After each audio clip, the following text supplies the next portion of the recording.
if you've got any advice on what I should do with this old mushroom going on here, this sort of pound shot Paul Weller look I've got going on, please do let me know. Well, it's kind of Leighton Baines, actually, isn't it? Yeah. I live near the West Ham ground, so if I went for a run near West Ham Stadium, I'm pretty sure David Moyes would see me and I feel an instinctive urge to want to sign me up because he'd think I'd be really good at free kicks. Yeah. Leighton Baines was good at free kicks, so yeah. Maybe this would give me the power of that. Anyway, Aston Villa. Yeah, there's a football club to talk about here. More serious pressing matters. Well, firstly, congratulations to Rachel Daly. Super Rachel Daly. 21 goals in 21 league games this season. 29 goals overall. She's won the Women's League Player of the Season. Incredible achievement, really. And another positive step for Aston Villa women's team. They are, it's only the third season in the league.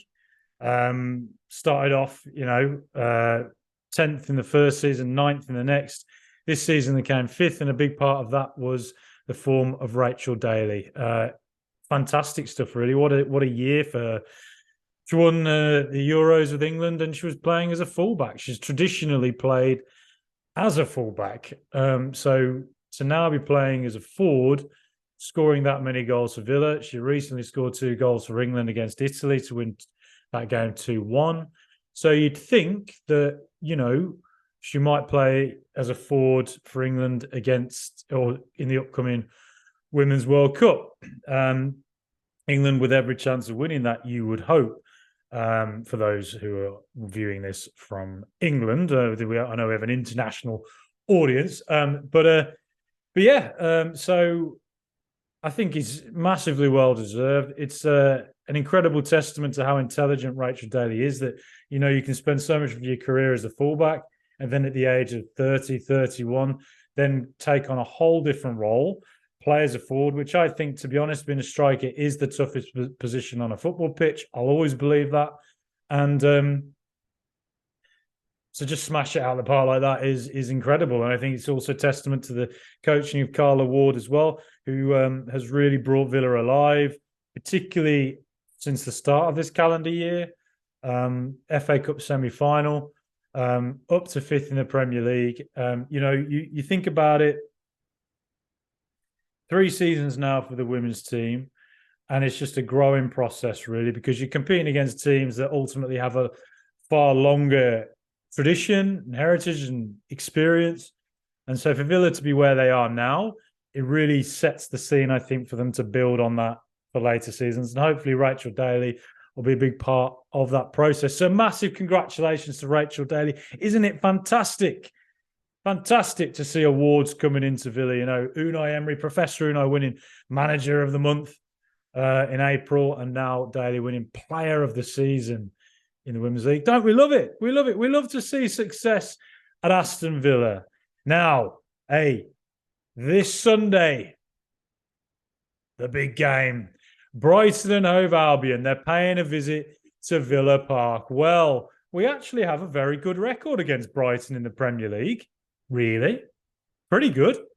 We beat them this season away 2-1. I think it was Professor Unai's, I want to say it was his second game in charge.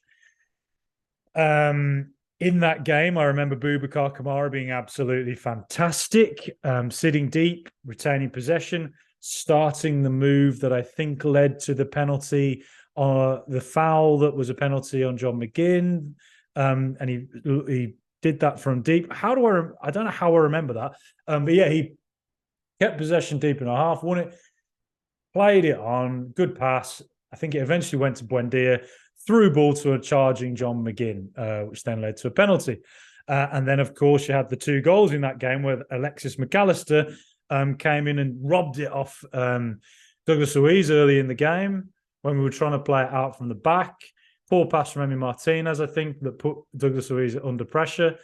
And then McAllister finishes it. And then the complete role reversal in the second half where Douglas Luiz then snatched it off McAllister and passed. And I think the ball eventually found its way to Danny Ings, who scored both goals in that game. But obviously Ings now is at West Ham, so won't be there to do that this time around. But Brighton's form is very weird. I don't know how to explain Brighton's form at the moment. Since that FA Cup semi-final against Manchester United, where they had to go the whole way, 120 minutes, 0-0, penalty shootout, 7-6. Next game, they played Nottingham Forest away and lost 3-1. So you're thinking, are Brighton gonna, could it be a bit of a hangover from the FA Cup? Are they gonna struggle now? Well, they answered that a few days later when they went and battered Wolves 6-0. And then later that week, they went and beat Manchester United in about the 97th minute with a 1-0 win penalty from, I think it was Alexis McAllister. And then you're thinking, right, well, Brighton's back at it now. They're going to go for it. Maybe they can even get an outside chance of the Champions League. And what did they do next? They lost 5-1 at home to Everton. I think that's the most bizarre result of the season. I saw Gary Neville said it was surprise of the season for him. And I think, yeah, if you look back on the highlights of that game, Brighton were it's like they'd all been on a big night out or something. And they'd all just rocked up to the game still hungover. They'd been out of bloody chasers with David Brent and Finchy, throwing a kettle over the pub, up until about 2 a.m. that day. And then they got to the kick-off. And they were all still thinking, bloody hell, I can't believe McAllister threw that kettle over a pub. And they looked like it because defensively, they were just all over the place. And I think it was Doucouré got the second goal. And I remember the ball across him. There were 4 Brighton defenders on about 2 Everton players out on the far side of the pitch. And Doucouré's just standing there with all the space in the bloody world. He's got more space than space itself. He's looking around thinking, oh, this is easy, isn't it? And then he volleys it in. Good finish. But it was a bewilderingly poor defensive display from Brighton. So you're thinking, well, here we go now. They're going to get caught out, aren't they? Oh, dear. And then a couple of days later, what do? They go to Arsenal and they win 3-0. Can someone explain this to me? What the hell's going on?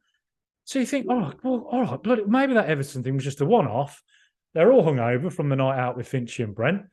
Turn up and they're like, right, we're back at it now. And then did they decide to go on another night out in bloody Newcastle? Because they went and lost 4-1 at Newcastle.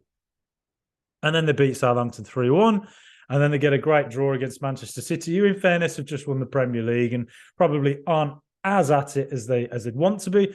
But one thing I did notice in all of those games was that for Man City's goal, Erling Haaland had a lot of space to run into. It was like Brighton were up high up the pitch, got caught out, and Haaland the high line didn't work for them because one of the defenders played him onside. Haaland had forever to run into, passes it to Foden, who finishes. And I noticed the same thing happen against Everton. Dwight McNeil had a couple of opportunities like that.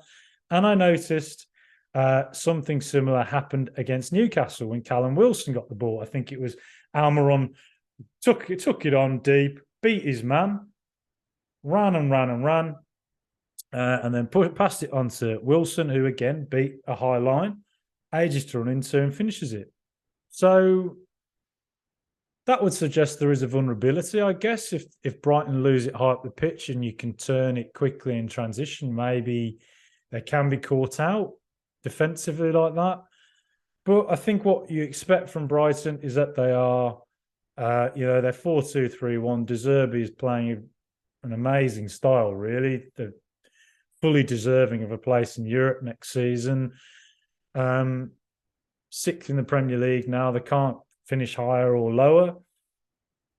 But what you expect from them is that they're very patient at the back. And you saw that when Jason Steele had the ball against Manchester City for their incredible goal they scored. I love Brighton. I love everything they've done. In a way, comparable to Brentford in a way. 2 clubs that have totally taken the world by storm by playing intelligent football, intelligent investment. How can you not respect that, really? But, Brighton playing it round at the back for ages. And what I loved about it was Steele, and I think on 2 occasions, got the ball and just waited. He just ran forward to a point where it was almost like he was like playing as a CDM, genuinely. And he's not thinking, oh no, I've got to panic. I'm a goalkeeper. I can't hold on to it too long. I've got to just kick it long or find a pass quickly. He said he's like, nah, I'll take my time. I know I'm a footballer, but I know I'm a goalkeeper, but I'm still a great football player. I'm a Premier League football player. Of course, I should technically be good on the ball. And he waits and he waits, and he picks out two separate times. He picks out some fantastic passes. And from that, quick up the pitch from the defender into the midfielder and Ciso, what a finish. And a couple of occasions, when they scored against Newcastle, Billy Gilmour, who's been a bit of a revelation there as well, who I've always rated, to be fair. He had a bad time at Norwich, but he's done far better at Brighton, found the right club for him, I think. Billy Gilmour from deep found a super pass into the striker who against Newcastle, and a good finish. So it's suggestive that they can find those passes from deep. They're extremely patient on the ball. And against Arsenal, I sort of feel like Ben White couldn't handle Mitoma. That seems to be a real problem for them. And also, again, they won the ball high up off Trossard, as they did to us. So that's what they can do. They seem to be quite a versatile team who can do a lot of things. I think Matty Cash v Mitoma, if Mitoma plays, that's going to be quite a battle out on the right-hand side of Villa's right-hand side. But I back Cash. I think he's good. I think he's good in one-on-one situations. Maybe slightly underrated at it. So I think that, what Brighton like to do is they like to keep possession at the back for ages. They want to provoke you. They want to get you to come in and make that move, and then they'll find those quick passes to play it through you and, find their way forward. How do you play through it? And then when they defend, they like to go to kind of mid-block, I guess, sit in their own half. So how do you play through that?